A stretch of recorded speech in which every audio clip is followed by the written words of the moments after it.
বংশ পড়ার সময় অনেক ভাবি এবং যে অনেক পড়তে হবে, কিন্তু প্রিলিমিনারি পড়াটা কিন্তু কতটা না। প্রিলিমিনারি বলেন, এমসিকিউ কোশ্চেন বলেন, সবই অল্পতে শর্টকাট করতে হয়। আমি আপনাদেরকে আজকে থেকে শুরু করে যত কিছু পড়াবো সব বর্ণের খেলা হবে। এটা বর্ণের মিলন।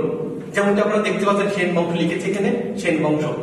এখানে আমরা সেন বংশের একটি ওয়ার্ড কভার করতে পারি, সেটা হচ্ছে সাহেবী বল। বলের নাম কি? সাহেবী বল। তাহলে আমরা বলতে পারি সাথে সামন্ত সেন, হেতে হেমন্ত সেন, বিতে বিজয় সেন, বতে বল্লাল সেন, লতে লক্ষণ সেন।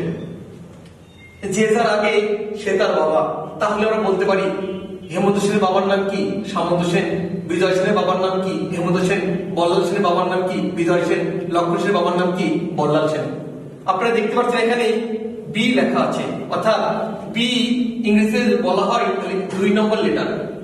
ইংলিশে বি হলো 2 নম্বর লেটার। তাহলে এটা যদি 2 নম্বর হয় তাহলে এটা হচ্ছে সেন বংশের দ্বিতীয় রাজা। সেন বংশের যদি এটা দ্বিতীয় রাজা হয় তাহলে প্রথম রাজার নাম হচ্ছে কি? হেমন্ত সেন। তৃতীয় রাজার নাম বল্লাল সেন এবং সেন বংশের শেষ রাজার নাম লক্ষণ সেন। সে থেকে আমরা বলতে পারি যে যার আগে সে তার বাবা। হেমন্ত সেনের বাবার নাম সামন্ত সেন, বিজয় সেনের বাবার নাম হেমন্ত সেন, বল্লাল সেনের বাবার নাম বিজয় সেন এবং লক্ষণ সেনের বাবার নাম বল্লাল সেন। এখানে আমরা সেন বংশের শেষ বর্ণটা পেয়েছি ল। এ থেকে বলতে পারি যে সেন বংশের শেষ রাজার নাম লক্ষণ সেন। এই লক্ষণ সেন হচ্ছে সেন বংশের শেষ রাজা এবং সামন্ত সেন হচ্ছে সেন বংশের প্রতিষ্ঠাতা। বাট তাহলে বলতে পারি ইনি হচ্ছে সেন বংশের প্রথম রাজা, ইনি দ্বিতীয় রাজা এবং ইনি শেষ রাজা। এই লক্ষণ সেনকে পরাজয় করে ইকতার উদ্দিন মাহমুদ বিন বখতিয়ার খিলজি। আপনারা জানেন এটা বিসিএস এর কোশ্চেন। 1204 খ্রিস্টাব্দে ইকতার উদ্দিন মাহমুদ বিন বখতিয়ার খিলজি এই লক্ষণ সেনকে পরাজয় করে নদিয়াকে দখল করে। তাহলে আমরা বলতে পারি যে সেন বংশের শ্রেষ্ঠ রাজার নাম কি? বিজয় সেন। আমরা এখন আলোচনা করব শিক্ষক ছাত্র, যে কে কার শিক্ষক, কে কার ছাত্র, অর্থাৎ কে কার গুরু এবং কে কার ছাত্র। আপনারা জানেন বাংলাদেশে স্পা নামে একটা পানি আছে। তাহলে পানির নাম কি? স্পা। এটা আকিজ গ্রুপ তৈরি করেছে। আকিজ গ্রুপ তৈরি করে বলেছে আমাদের পানির সবচেয়ে স্কয়ার। তাই ভাষা বলছে স্পা স্কয়ার। এই স্কয়ার মানে দুইটাই, অর্থাৎ যখন আমি স্কয়ারটা উঠাই দেব তখন আরেকটা এখানে লিখে দেব। এ থেকে আমরা বুঝতে পারলাম Socrates, Plato, Aristotle, Alexander. Socrates, Plato, Aristotle, Alexander. যে যার আগে সে তার গুরু। প্লেটোর গুরুর নাম অথবা শিক্ষকের নাম সক্রেটিস। তাহলে সক্রেটিসের ছাত্রের নাম কি? প্লেটো। অ্যারিস্টটলের গুরুর নাম বা শিক্ষকের নাম প্লেটো। তাহলে আলেকজান্ডারের গুরুর নাম কি? অ্যারিস্টটল। সক্রেটিসের ছাত্র প্লেটো, প্লেটোর ছাত্র অ্যারিস্টটল, অ্যারিস্টটলের ছাত্র আলেকজান্ডার। যে যার আগে সে তার গুরু। এদের সবার জন্ম কিন্তু গ্রিসে। তাহলে সবার জন্ম কোথায়? গ্রিসে। এ থেকে আমরা বলতে পারি সক্রেটিসের জন্ম গ্রিসে, প্লেটোর জন্ম গ্রিসে, অ্যারিস্টটলের জন্ম গ্রিসে, আলেকজান্ডারের জন্ম গ্রিসে। আপনারা জানেন যে এই সক্রেটিসকে হেমলক বিস্মানে মারা হয়েছিল। তোমরার মৃত্যুর পূর্বে উনি যে পাণ্ডুলিপিটা বই লিখেছিলেন সেটা প্লেটোকে বের করার অনুমতি দিয়ে গেছিলেন যে আমার যদি মৃত্যু হয়ে যায় তাহলে আমার এই পাণ্ডুলিপিটা তুমি বের করবে। তাই প্লেটো তার পাণ্ডুলিপি নিয়ে বই বের করেছিল এবং সেই বইটির নাম দিয়েছিল দ্য ডায়লগ অফ সক্রেটিস। তাহলে আমরা এখানে জানতে পারলাম দ্য ডায়লগ অফ সক্রেটিসের লেখক হচ্ছে কি? প্লেটো। আবার আপনারা জানেন রিপাবলিকের লেখক কিন্তু প্লেটো। অ্যারিস্টটল রাষ্ট্রবিজ্ঞান এবং প্রাণীবিজ্ঞানের জনক। উনি যেহেতু রাষ্ট্রবিজ্ঞানের জনক তাই উনি পলিটিক্স লিখেছেন। তাহলে পলিটিক্স এর লেখক কে? অ্যারিস্টটল। এটা গ্রন্থের নাম পলিটিক্স, এর লেখক হচ্ছে অ্যারিস্টটল। এখন আমরা কি জানবো? আপনারা জানেন যে প্রত্যেকটা মানুষ পৃথিবীতে নিঃস্বার্থপরভাবে কাজ করে। আপনারা শুনে থাকবেন যে টেলিফোনের আবিষ্কারক গ্রাহাম বেল, উনি যে মেয়েটাকে লাইক করতেন তার নাম ছিল হ্যালো। এই জন্য আমরা রিসিভার কানে কি বলি? হ্যালো, এই জন্য বলি। ঠিক অনুরূপ ভাবে আপনারা জানেন যে প্লে মানে খেলা। প্লে মানে কি? খেলা। তাহলে এই খেলার আবিষ্কার করেছে কে? প্লেটো। এই প্লেটোর বাড়ি কোথায়? গ্রিসে। এজন্য খেলার জন্ম হয় কোন দেশে? গ্রিসে। এজন্য প্রথম অলিম্পিক কোথায় হয়? গ্রিসে।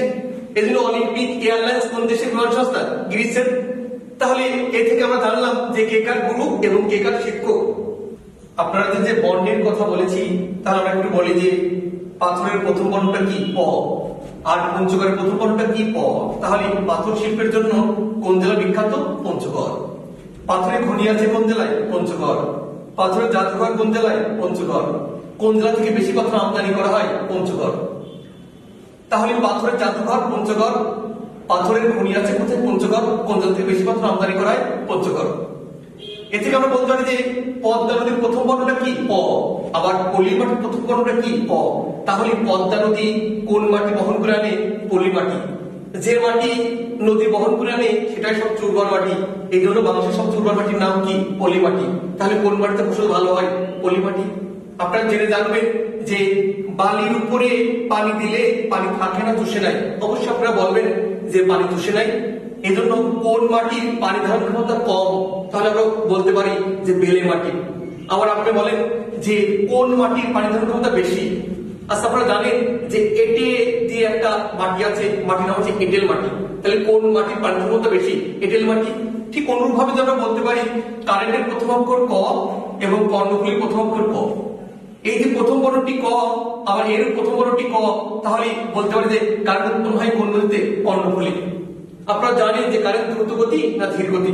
তাহলে কোন নদীর স্রোত সবচেয়ে দ্রুত? কর্ণফুলী। তাহলে খরস্রোত নদী কোনটা? কর্ণফুলী। কোন নদীকে বাদ দিয়ে বিদ্যুৎ উৎপন্ন করা হয়? কর্ণফুলী। আপনারা জোরে খুশি হবেন এবং মজা নেবেন যে মাসে কোন নদীর ভিতর দিয়ে টানেল তৈরি করা হচ্ছে। তাহলে আপনারা জানেন যে কর্ণফুলী নদীর ভিতর দিয়ে। কেন জানেন? কর্ণ মানে হচ্ছে কান, আর আমাদের কানের ভিতর দিয়ে কিন্তু টানেল আছে, এজন্য কোন নদীর ভিতর দিয়ে টানেল তৈরি করা হচ্ছে? কর্ণফুলী নদীর ভিতর দিয়ে। ঠিক অনুরূপ ভাবে আপনারা সকল বর্ণের খেলা আপনারা এইভাবে জানতে পারেন। আমরা এখন আপনাদের একটা মজার গল্প শোনাবো। একটা মেয়ের নাম লিমা। তাহলে মেয়েটার নাম কি বললাম? লিমা। এই মেয়েটার নাম হচ্ছে লিমা।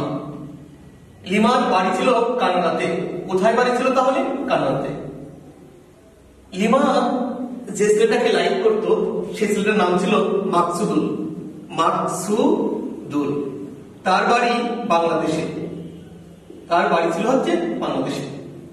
আপনারা জানেন যে যারা ভালোবাসে তার কথা মনে পড়ে কি পড়ে না? অবশ্যই বলবেন যে হ্যাঁ। তাহলে লিমা মাকসুদুলকে ভালোবাসতো, অনুরূপ মাকসুদুল লিমাকে ভালোবাসতো। তাই একদিন মাকসুদুল দেখছে লিমা কাগজে করে পেঁপে খেয়ে বেড়াচ্ছে। কিসে করে? কাগজে করে পেঁপে খেয়ে বেড়াচ্ছে। তাহলে লিমা কাগজে করে পেঁপে খেয়ে বেড়াচ্ছে। এই দেখলেন, দেখার পরে আমরা কি বুঝতে পারলাম এই গল্প থেকে? তাহলে আমরা বললাম যে একটা মেয়ের নাম লিমা, তার বাড়ি কানাডা। লিমাকে লাইক করতো, তার নাম মাকসুদ, তার বাড়ি বাংলাদেশে। লিমা কাগজে করে কি খেয়ে বেড়াচ্ছে? পেঁপে। এ থেকে আমরা বুঝতে পারলাম যে কানাডার বিভিন্ন কোশ্চেন খুব শর্টকাটে কিভাবে বলা যায়। অতীব মজা যে লিলি ফুলের দেশ কোনটা? কানাডা। ম্যাপল পাতার দেশ কোনটা? কানাডা। কানাডার জাতীয় ফুলের নাম কি? লিলি ফুল। কানাডার জাতীয় প্রতীকের নাম কি? ম্যাপল পাতা। কাগজ শিল্পের জন্য কোন দেশ বিখ্যাত? কানাডা। কানাডার জাতীয় ফলের নাম কি? পেঁপে। পেঁপের চিহ্ন তো আবিষ্কার করে কে? মাকসুদুল। মাকসুদুল বাড়ি কোথায়? বাংলাদেশে। এই মাকসুদুল পেঁপের চিহ্ন তো যেমনটি আবিষ্কার করেছে, আবার পাটের চিহ্ন তো আবিষ্কার করেছে।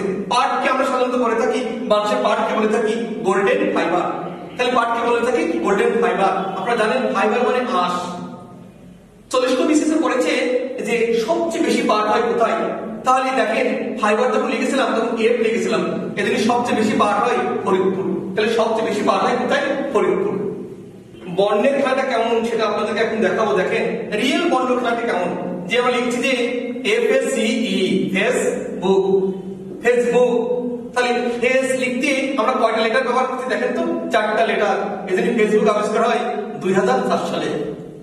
ঠিক অনুরূপ বুক লিখলো কয়টা? 4টা। ঠিক ফেসবুক লিখতেও বুক লিখতো 4টা লেটার। এজন্য তারিখ যদি বলা হয় 4 তারিখে। ফেসবুক আবিষ্কার হয় 2004 সালের 4 তারিখে। এখন যদি আপনাদের জিজ্ঞাসা হয় যে ফেসবুক আবিষ্কার হয় 2004 সালের 4 তারিখে কোন মাসে? আপনারা জানেন যে ফেসবুক, এই জন্য আমরা বলতে পারি যে ফেব্রুয়ারি মাসে।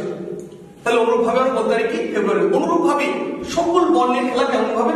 যে আমরা লিখছি যে শব্দ, এই লিখলাম তাল বর্ষা বদ, এজন্য শব্দ হচ্ছে কি? 3 প্রকার। তাহলে শব্দ কয় প্রকার? 3 প্রকার। অনুরূপ ভাবে আমরা বলতে পারি যদি আপনাদেরকে এইভাবে বলা হয় লিখলাম দুদক, লিখলাম কি? দুদক। তাহলে দুদকের সদস্য কয়জন? 3 জন। অনুরূপ ভাবে যদি বলা যায় যে নির্বাচন, লিখলাম নির্বাচন। এই নির্বাচন যখন লিখেছিলাম তখন 4টা বর্ণ ব্যবহার করেছি। এ থেকে আমরা বুঝতে পারি যে নির্বাচন কমিশন গঠিত হয় 4 জন দিয়ে। আর আপনারা জানেন যদি আপনাদের কোশ্চেন আসছে প্রথম নির্বাচন কমিশনের নাম কি? আপনারা জানেন যে নির্বাচন ইংলিশ হচ্ছে কি? ইলেকশন। তাহলে নির্বাচন ইংলিশ হচ্ছে ইলেকশন। এই জন্য প্রথম নির্বাচন কমিশনের নাম হচ্ছে ইদ্রিস। আর যদি বলেন যে বর্তমান নির্বাচন কমিশনের নাম কি, তাহলে বর্তমানে কি আছে? দন্তন আছে, এজন্য নুরুল হুদা। তাহলে বর্তমান নির্বাচনের নাম কি? নুরুল হুদা। এইভাবে বর্ণের খেলায় আপনি শত শত প্রশ্ন পেয়ে যাবেন। ধন্যবাদ।